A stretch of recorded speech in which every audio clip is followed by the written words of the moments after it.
कांग्रेस सांसद शशि थरूर एक बार फिर बीजेपी के चक्कर में अपनी ही पार्टी में घिरते नजर आ रहे हैं।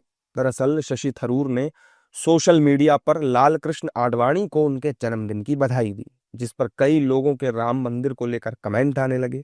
जवाब में शशि थरूर ने नेहरू और इंदिरा का जिक्र कर दिया और कहा कि सिर्फ चीन के साथ तनाव या आपातकाल से इन दोनों नेताओं का आकलन नहीं किया जा सकता। ऐसे ही राम मंदिर आंदोलन से आडवाणी का आकलन करना ठीक नहीं है। जैसे ही शशि थरूर ने यह कहा, कांग्रेस बैकफुट पर आ गई। अब शशि थरूर की टिप्पणी को लेकर राजनीतिक प्रतिक्रियाएं भी आ रही हैं। एनडीए के नेता थरूर की कथनी को सही बता रहे हैं। कोई व्यक्ति विशेष या शशि थरूर जी अपना अनुभव कथन करते हैं, अपना विश्लेषण कथन करते हैं, तो कांग्रेस को मिर्ची लगने का क्या कारण है? कांग्रेस उस छोटे से नाली से बाहर ही नहीं आना चाहती।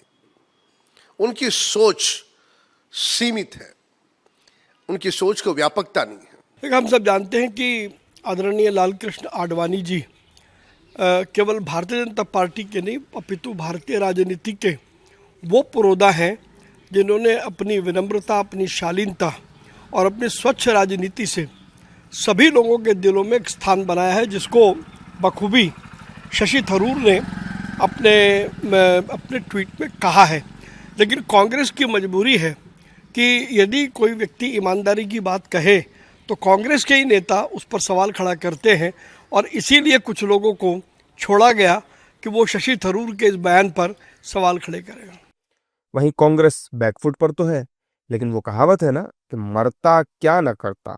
तो बस अब कांग्रेस नेता शशि थरूर के बयान पर सफाई दे रहे हैं। निश्चित तौर पर व्यक्तिगत रूप से कोई किसी को भी बधाई दे सकता है।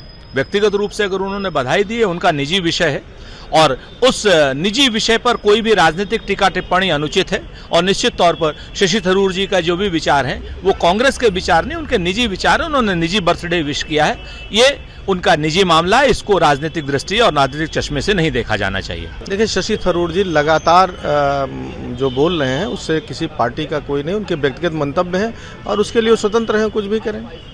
शशि थरूर ऑपरेशन सिंदूर के बाद से ही पीएम मोदी की तारीफ करते नजर आए थे, जबकि कई दफा तो ऐसा भी हुआ है कि थरूर ने अपनी ही पार्टी के शीर्ष नेतृत्व को लेकर बिना नाम लिए टिप्पणियां की हैं। इससे पहले शशि थरूर वंशवाद को लोकतंत्र के लिए खतरा भी बता चुके हैं।